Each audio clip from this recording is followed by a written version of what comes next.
welcome to Auckland International Airport. I'm currently inside the car park here, and you can't really see it on the camera, but I can see directly down onto the international apron, which is where I shall be in approximately 2.5 hours' time as I fly in Qantas's international business class bound for Sydney.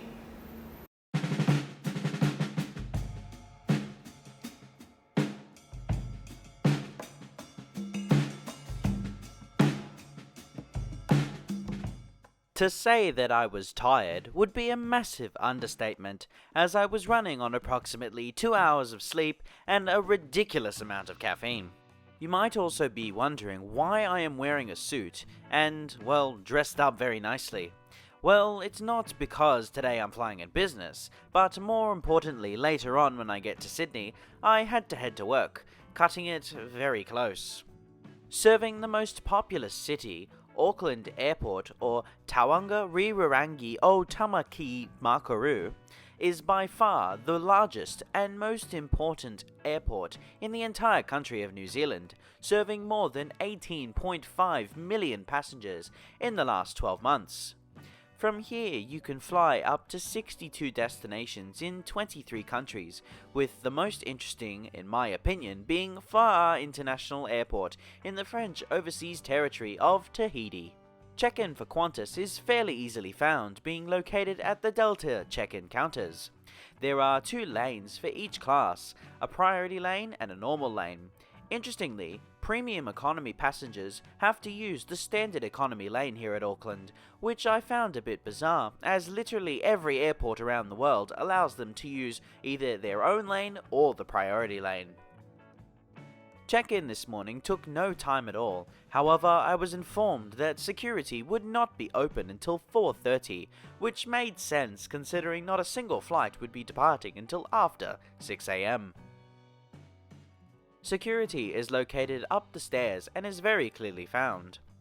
Before passing through airside, I thought why not explore the food court, which is fairly small, featuring approximately 10 shops, with the most notable in my opinion being Tank, which is a fruit juice bar, similar to Boost Juice in Australia.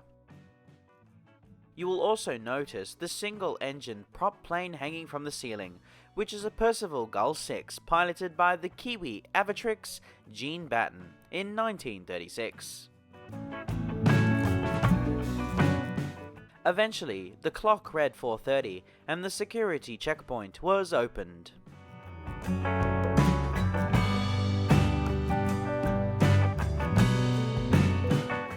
Flying in business class with Qantas gives you access to the express lane here at Auckland, which can get you through immigration and security in roughly 10 minutes.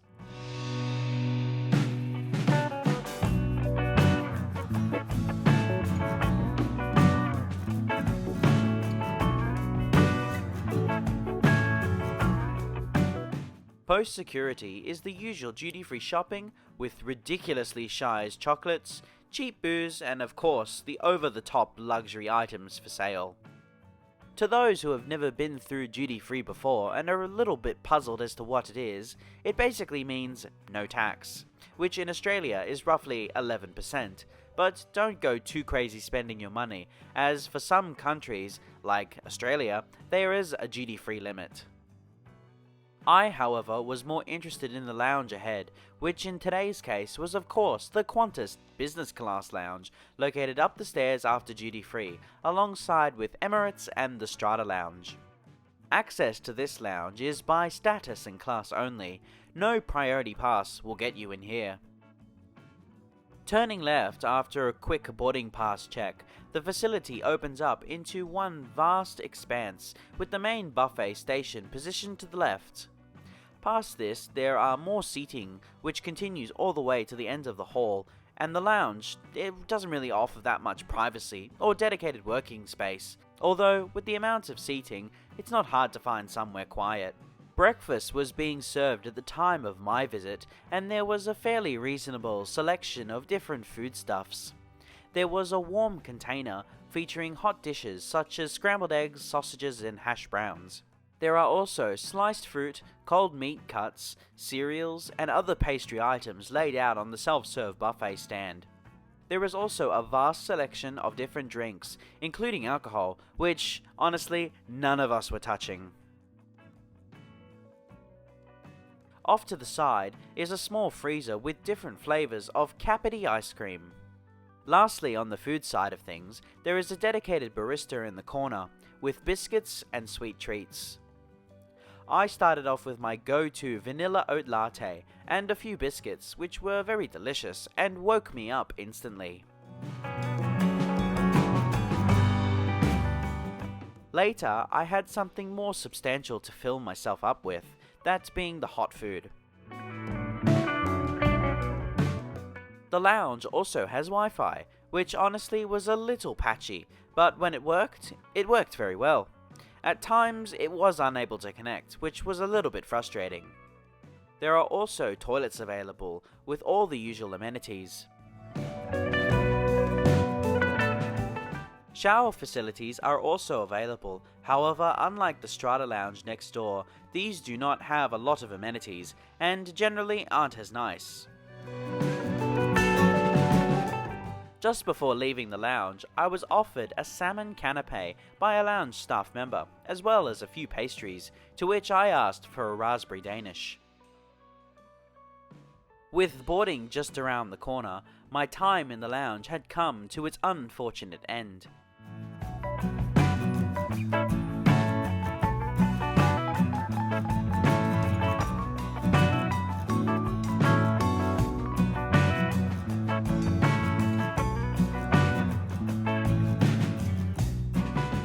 Getting to the southern gates from the lounge does take its time, roughly 5 to 10 minutes depending on how quickly you can walk. If you have mobility issues, I would recommend leaving the lounge roughly 10 to 15 minutes before boarding commences.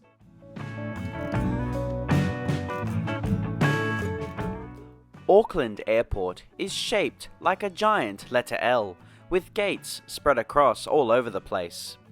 Now, getting to gates 1 to 10 is fairly easy. However, getting to gates 15 to 19 is quite the hike. Seriously, get there early. It usually takes around about 15 to 20 minutes to walk to the gates from the lounge. It's pretty ridiculous, so make sure you leave early.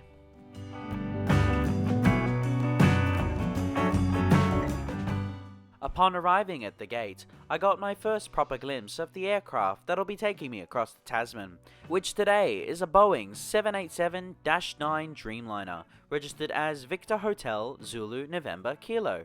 She was built and delivered brand new to Qantas in December of 2019, making this aircraft just 1 month short of 5 years old.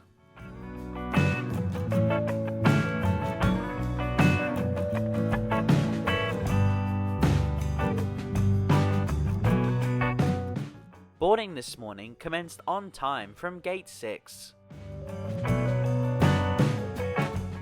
Qantas's 787s all have the same configurations, with 3 different classes spread across the cabin. Business class is arranged in a 1-to-1 layout, with all 42 seats having direct aisle access. There are 28 premium economy seats in a 232 layout and 166 economy class seats in a 333 layout. This morning I shall be seated in 11 Alpha in the smaller business class cabin. The business class seat has 46 inches of pitch and 24 inches of width. There is a fairly large tray table that folds out from the side console and extends. In the literature pocket, you'll find a safety card, magazine, and an air sickness bag.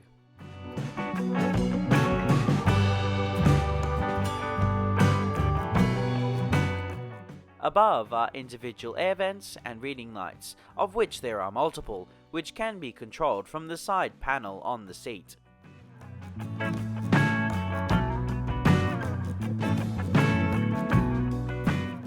Next to this is a universal power outlet, USB port and headphone port.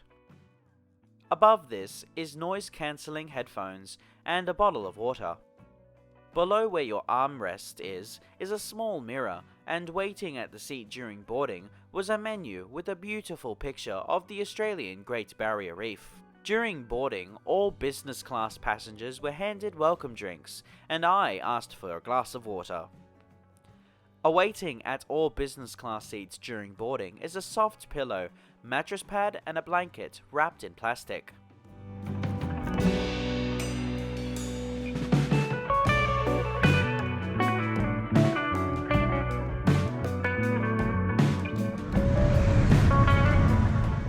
Soon we commenced our pushback from Gate 6, 4 minutes behind our scheduled departure time.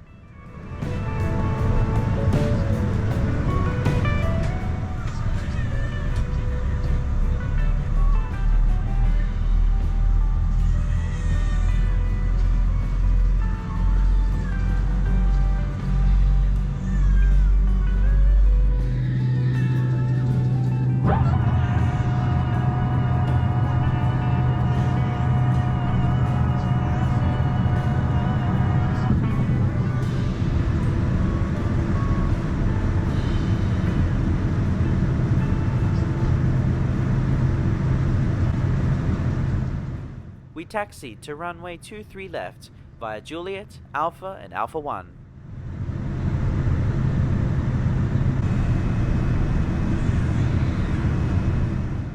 Now please enjoy this unedited takeoff.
Once airborne and getting a very thorough soaking, we climbed through the clouds, setting up a due west course for Sydney.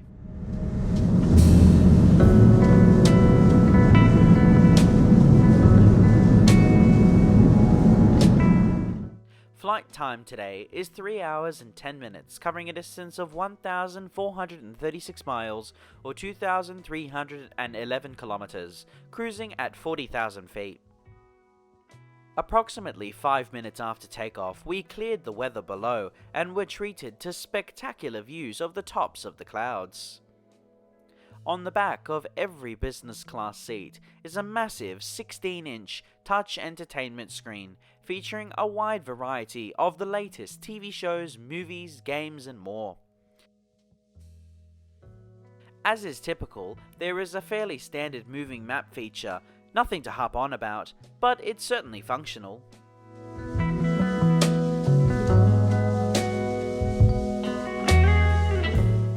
As I stated earlier, during the boarding process, awaiting at every business class seat is a menu for today's in-flight service. Please pause the video at any time to review the menu items for today.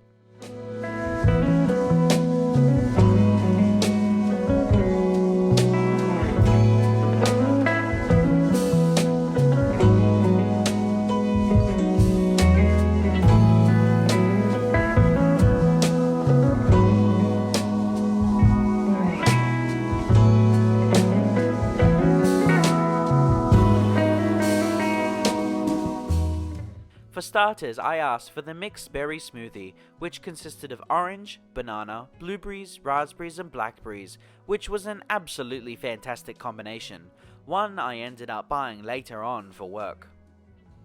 This was then followed by the quote, main course, which consisted of a bowl of mixed fruit with Greek yogurt, a glass of pulpy orange juice, a very crumbly croissant with jam and butter, and the star of the show was the egg and bacon roll with barbecue sauce. Despite looking very oily, it was very tasty, and I would have liked a little bit more sauce, but that's just my preference.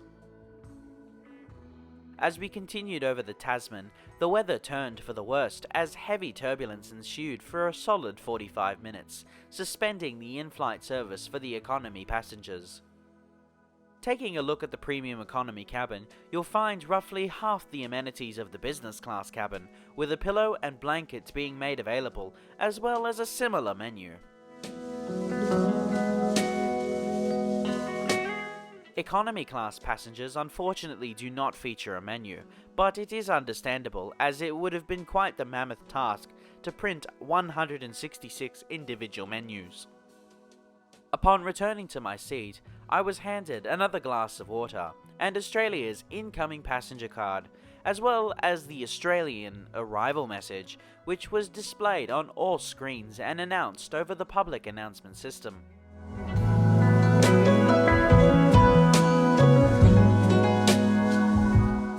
On board the aircraft are 7 bathrooms, 3 for business and 4 for premium and economy. Inside is everything typical of this aircraft type, including that of a baby changing station. However, as this is a business bathroom, there are additional amenities, such as hand creams and more luxurious soaps.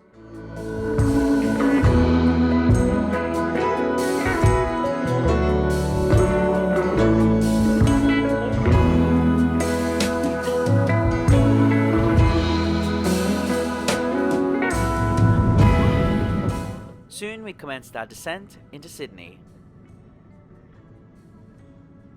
Due to congestion at Sydney Airport, we were instructed to make a series of left and right-hand turns in a holding pattern to allow for other aircraft in front to arrive and depart. The weather in Sydney today was not very favourable, being fairly overcast and gloomy, much like Auckland. However, one thing I like about flying into airports with poor weather is that the views outside do not disappoint, as the clouds form amazing different patterns. This is of course due to wind, temperature, humidity, and a whole lot more different factors.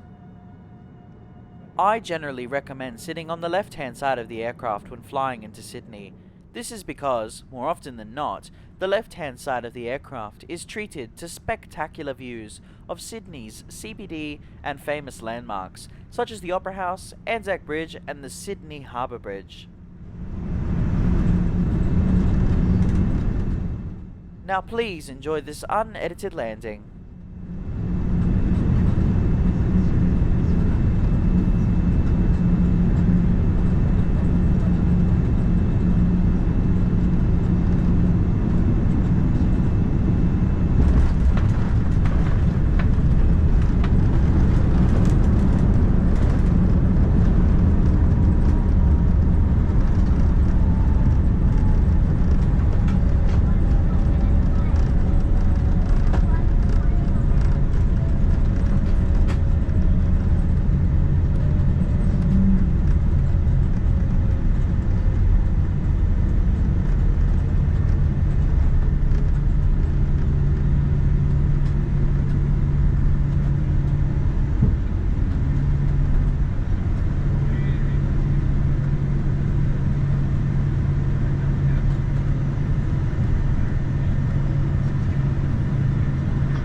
Welcome to Sydney.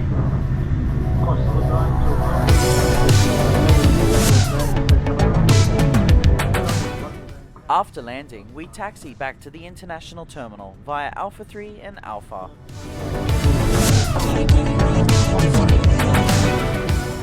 We pulled onto stand 1, 9 minutes ahead of our scheduled arrival time. As I stepped out of the aircraft thanking the great crew for their superb service, I was surprised to be walking down a set of air stairs and not onto a jet bridge. However, I wasn't complaining, as it gave me a perfect opportunity to get an up-close and personal look at the engine fan blades that I had been looking at for the past 4 hours.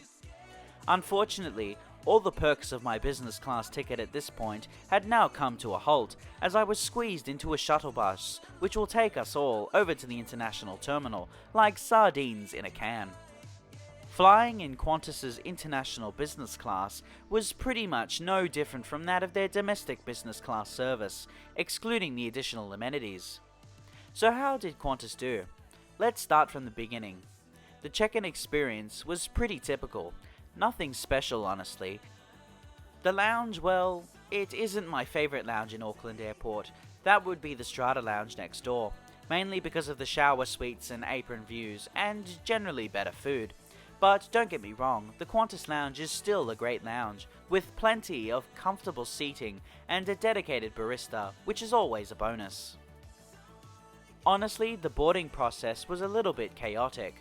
Once business class boarding was called, it was a mad rush from all the priority guests to get on board first.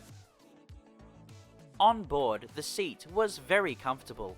Frankly, Qantas has the best business class seat out of any airline, and I'm not just saying that even though I might be biased, being an Aussie.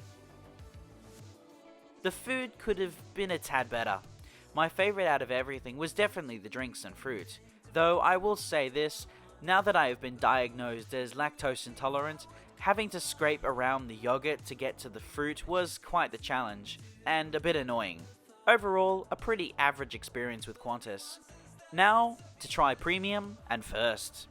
Maybe in a future video, we'll see. Thank you so much for watching this video. I hope you enjoyed it. Please like, comment, and subscribe. Make sure to check out the other videos I have on my YouTube channel. And also, I now have a Discord server. Feel free to join. Link at the top of the description. And don't forget to ring that notification bell if you enjoy my content. And if you would like to see more, I post my videos every Friday at 8 PM Sydney time. And I hope to see you again in the next one. See you later!